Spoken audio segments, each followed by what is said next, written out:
The New York Islanders have made two sneaky good signings, and this is absolutely insane because their current general manager is not the person who negotiated these deals. We're going to break it all down on this episode of Islanders Digest and really talk about what this means for the New York Islanders this season and beyond. But really quickly, before we get into that, we noticed that 76% of you who watch these videos are not yet subscribed to the channel. So if you're an Islander fan, you want more Islanders news just like this, what are you waiting for? Subscribe to the channel as we get closer and closer to the draft, where our goal is to have 1,000 subscribers. So be a part of this Islanders community, and let's just talk about these deals, because I had a hunch in a previous video that when we were talking about all these updates about how Lou Lamoriello had been negotiating with Adam Boqvist and Kyle Palmieri, I thought it was a little odd that insiders kept on bringing that up, and I figured that these contracts were already done deals, and it turns out that was the case. As reported by Elliotte Friedman, the New York Islanders have agreed to sign Kyle Palmieri,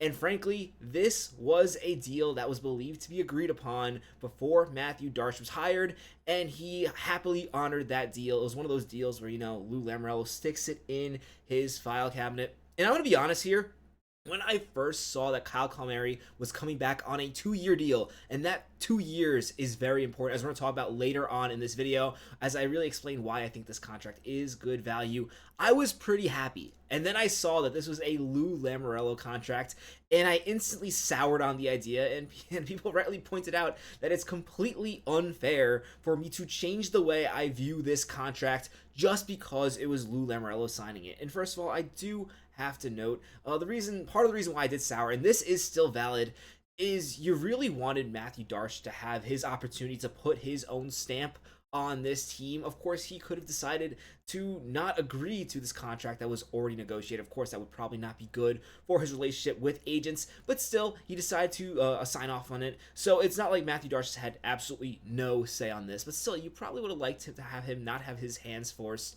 and really make the decision that he wanted to make on Kyle Palmieri. Still, as we're going to talk about in this video, I think there is good value here, and the key here is, A, he's making less than he made on his last contract with a 4.75 average annual value instead of $5 million.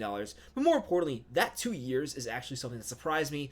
Earlier on, when there were rumors about this contract that Lou Lamoriello was working on, it was rumored to be more 3 or 4 years, similar to what they were offering Brock Nelson. At 2 years, this is actually pretty digestible for the New York Islanders, and it can make a lot of sense, especially with the moves that are going to be following as we get into the NHL offseason.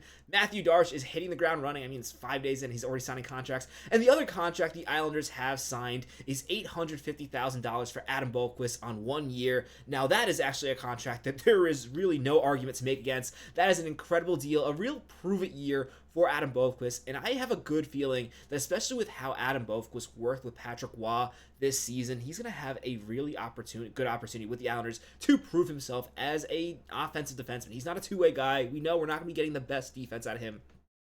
But if we can get some solid production out of Adam Boqvist on the right side of the defense, that could be really exciting to see.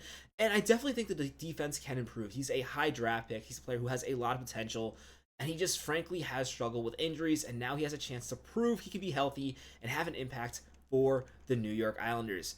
Now, we're going to really get into talking about this Kyle Palmieri contract first. And one of the things that I think is going to upset a lot of fans, but isn't upsetting me at all, is he has a 1-year no-trade clause with this contract. It means Kyle Palmieri, obviously he wants to stay with the Islanders, took less money to stay with the Islanders. That's something we're going to touch on. I think this is a player who could have made more money in market, and more importantly, it would have cost more money for the Islanders to replace Kyle Palmieri. Yes, I understand the Islanders are a team in transition and people want to see new faces, but at the end of the day, to replace 25 goals in your lineup in this weaker free agency class, it was going to cost you $8 million for a player like Brock Boeser, who has, frankly, just as bad of an injury history as Kyle Palmieri. And frankly, I cannot see him being a healthy, productive player in 8 seasons in Boeser. I like a lot of his game, and I hate that I'm saying that, but just based on what he's done in previous years, I can't see it. With Kyle Palmieri, I can have faith that he's going to stay relatively healthy for 2 seasons, and if he doesn't, it's only a 2-year deal, and this is just a way of the Islanders kind of holding money aside for 2 years when the cap is going up, and more importantly, when the Islanders are finally going to be actually competitive. I think right now we are in a transition period. At the end of this 2-year contract, the Islanders didn't have $5 million to really work with.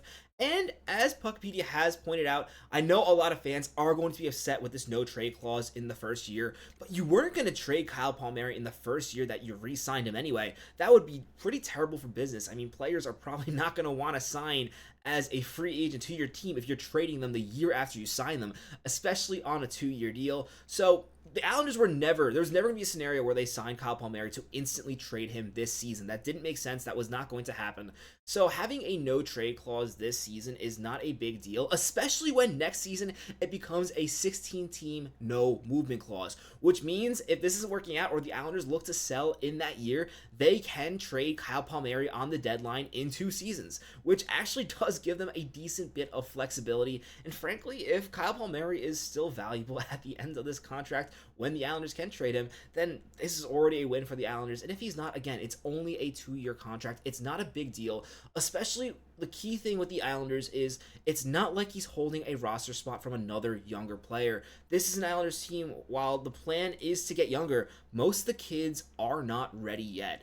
And the kids who are ready, in Callum Ritchie, are centers and need a winger to play with. And Kyle Palmieri is a perfect example of a player who can play on the second line or the third line with Callum Ritchie and really provide value in a mentor form. This is we're going to take a quick look here at Kyle Palmieri's stats. Sorry, those were Boqvist stats. We're going to talk about those too because I do think there's even more value with that contract. But with Kyle Palmieri, this is a player who the last 2 seasons with the New York Islanders put up 30 goals, which is his best season in terms of a goal scorer, and then 24 goals. This is a player who played well with Patrick Roy. He is going to be 34 next season. At the end of this contract, he is going to be 35.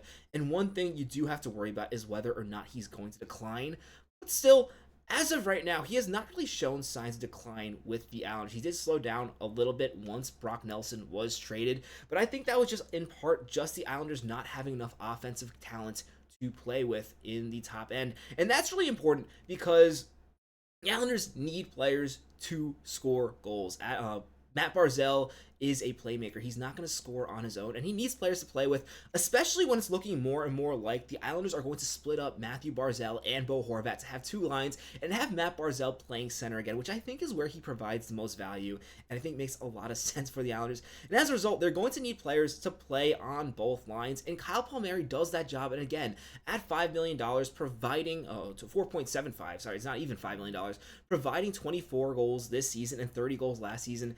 If he can produce that for the next 2 years, that provides value for the New York Islanders. And frankly, replacing those goals was going to be expensive. It was. I mean, you look at this free agency class, aside from Nikolai Ehlers and Mitch Marner and Brock Boeser, who in this class is going to score you 25 goals? Let me know in the comments if there's somebody you'd like to see the Islanders target in free agency. And let me know what you think about this Kyle Palmieri contract in general. But just based on this, I think this makes a lot of sense as the Islanders go in transition. What I love about this contract is it's only 2 years. So when players like Yzerman are ready to take the next step up and be on the first and second lines, because even when he comes up next season, not next season, the season after that, he's not going to be ready right away to be playing top line minutes. By the time he is ready to really step into a bigger role, this Kyle Palmieri contract is going to be over. So it is a really good transitionary contract, and it's not really blocking any players from playing in the NHL. Sure, you're probably not getting huge value from this long term, but again, Kyle Palmieri was not traded at the deadline. I know a lot of people are upset about that. It didn't happen. The only way you were going to get any value for him is if you held on to him. And this probably does make, as we're going to touch on at the end of the video, easier to move on from other veterans. So it doesn't mean that the Islanders are locked into the same lineup. And even if this is a year where Matthew Darche takes a year to really look at what the Islanders have on forward instead of making any sudden moves, I still think that can be beneficial. Now, in terms of Adam Boqvist, I think the value here is way more clear. In 17 games this season for the New York Islanders, he had 8 points, really looked good on offense, and I think has the potential to become a really good power play quarterback. That is something that Noah Dobson has struggled with, and the offense that he provides from the defensive end is a lot of fun to watch. But previously, he was on the Florida Panthers. Didn't really work out there, but he had 6 points there. And overall, the plus-minus was not that bad. He didn't play too much time on the ice. I definitely think he is going to have to work on his defensive positioning. But now that he has a full season, has a full training camp with the Islanders, I think they really want the opportunity to work with him. And this is a player that, while it might be a project and might take them a bit of time this season to get him right, he can have a lot of value. And at his age, at only 24 years old, it is definitely worth the Islanders taking on this project, especially if this is a transitionary year. While there are some arguments that perhaps the Kyle Palmieri contract is not the best way to spend money, $850,000 for Adam Boqvist is honestly an absolute steal for what he could potentially provide. This is a player who's drafted pretty high, and while it has not been there at points, the moments of offense, the sparks have been there, and that has been clear when you watch him play. Really quickly, I'm going to talk about how this impacts the Islanders' cap space. It is already updated on Puckopedia, and the Islanders now have $21 million. That sounds like a lot. It's pretty much just going to be exactly enough for them to bring back the restricted free agents, such as Simon Holmstrom, Maxim Siplikov, Mark Gatcomb, and then on the defensive end, they're going to have to bring back Alexander Romanov and Noah Dobson.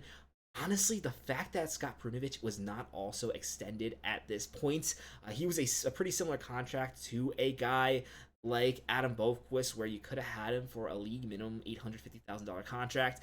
The fact that that didn't happen yet maybe is a sign that they're going to go in another direction with Perunovich. We will wait and see what happens there.